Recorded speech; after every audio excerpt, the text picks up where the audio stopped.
Most Mac users are paying for Microsoft 365 without realizing their Mac already has Word, Excel, and PowerPoint replacements built in for free. If you only write documents, make spreadsheets, or build presentations, you probably don't need Microsoft at all. Let me show you. Let's start with the one app that can replace Microsoft Word. That app is Pages. And if you only write essays, reports, resumes, letters, or simple business documents, this can completely replace Microsoft Word for you. Let me walk you through it step by step like you've never used it before. When you open Pages for the first time, you'll see something called the Template Chooser.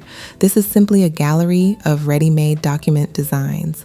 At the very top, you'll usually see blank, and below that, you may see categories like reports, letters, resumes, and other layouts. If you just want to start typing like you would in Word, click blank and then click Create. Now you're inside the main Pages editor. The interface is clean and much less cluttered than Word, which is actually great for beginners. At the very top of the window, you have the toolbar. This is where you'll find buttons to insert tables, charts, shapes, images, and text boxes. On the right side of the toolbar, you'll see a paintbrush icon labeled Format. This is one of the most important buttons in the entire app. When you click on any text in your document and then click Format, a sidebar opens on the right. This sidebar is where you control your font style, font size, bold, italic, line spacing, alignment, bullets, and more. If you've ever used Word, this will feel familiar, just more streamlined. In the center of the screen is your actual page. You click anywhere and start typing.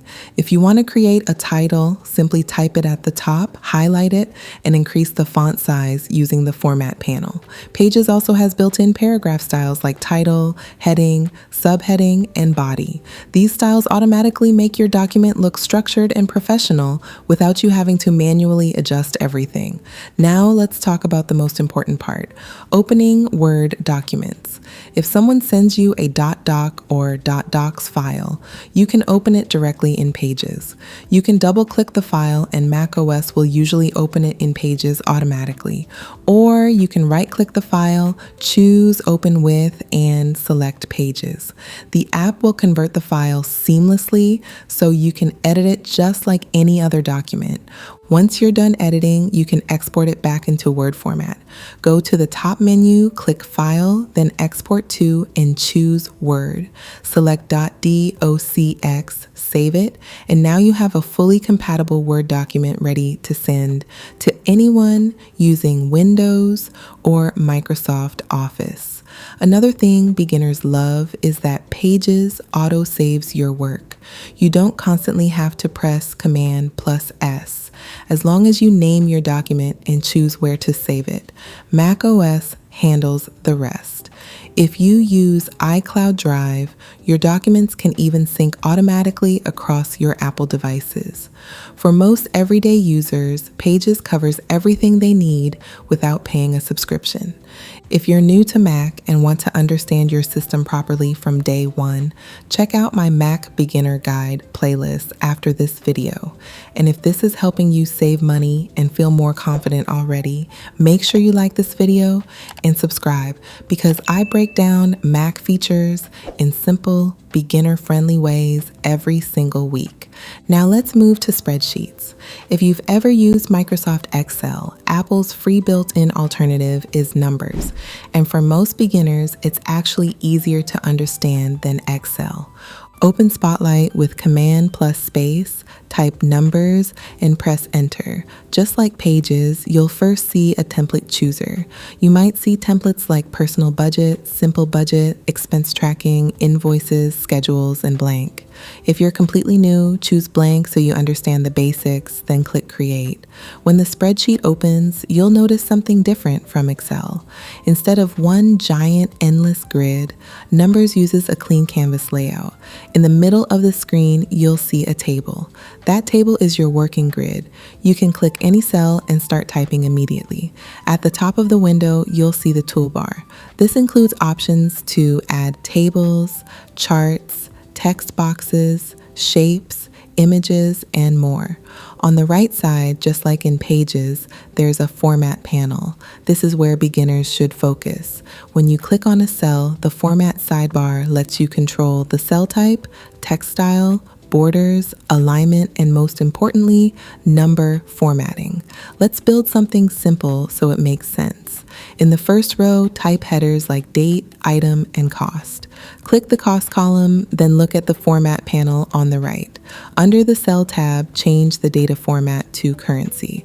Now, when you type numbers, they automatically display as money. This alone makes budgeting incredibly simple. Now let's add a total. Click the cell where you want the total amount to appear. In the toolbar, click Insert, then choose Function, and select Sum. Numbers will highlight the cells you want to add together. Confirm the selection, and the total appears instantly. You don't need to memorize formulas as a beginner because Numbers visually guides you through it.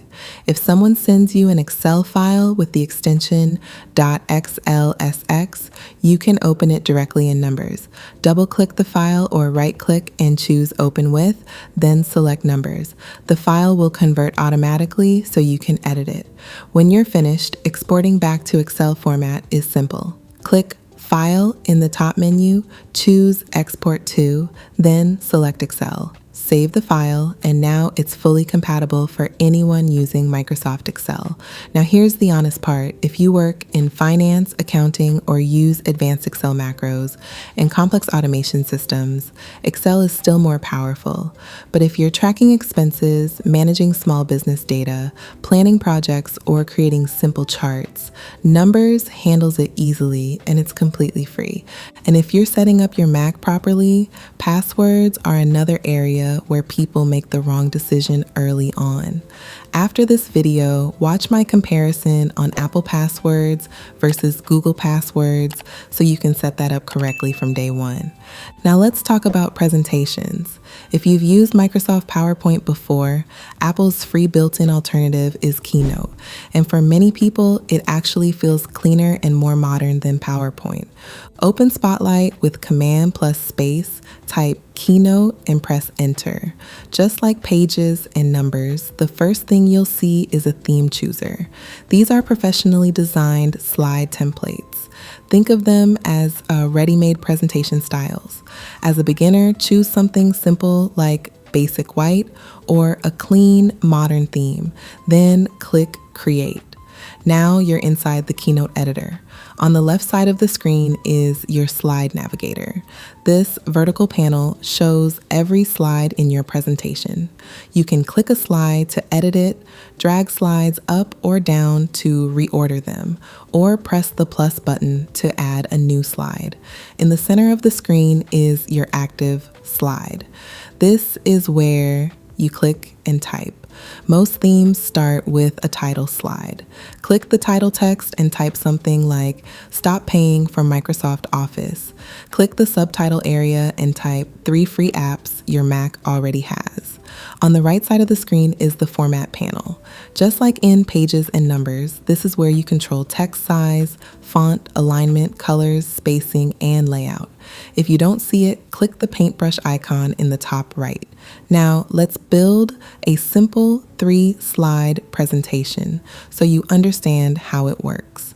Click the Add Slide button in the toolbar and choose a basic bullet layout.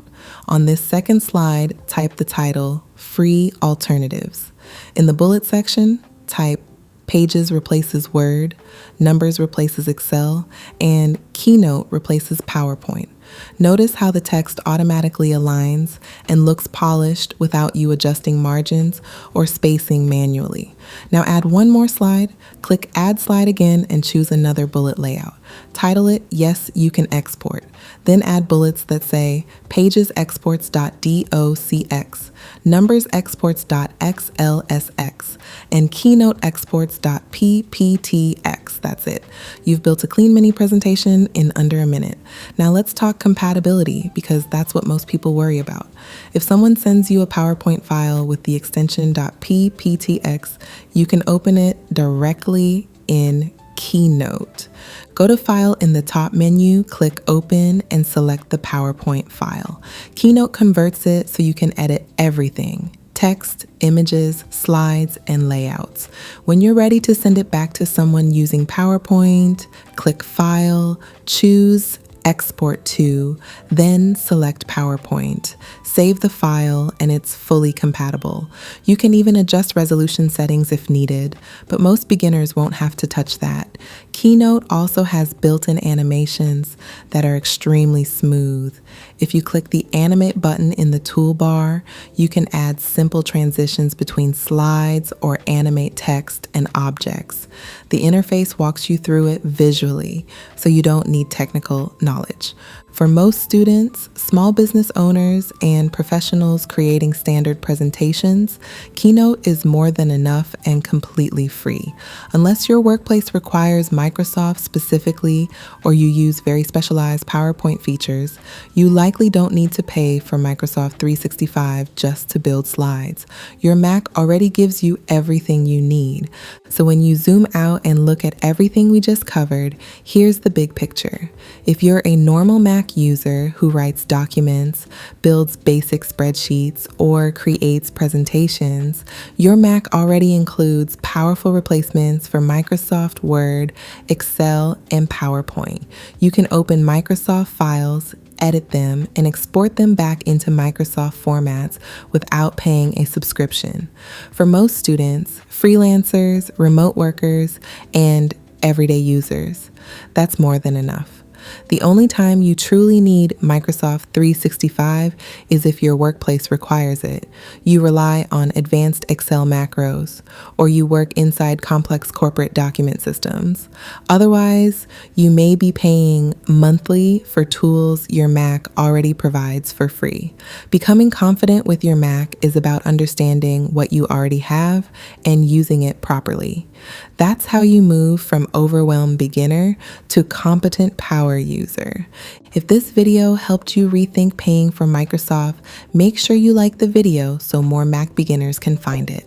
Subscribe if you want simple Mac tutorials that actually make you faster and more confident. And if you're just getting started with your Mac, watch my Mac Beginner Guide playlist next so you set everything up correctly from day one. This is Soft Switch, where we make Apple aesthetic, simple, and stress-free. See you in the next one.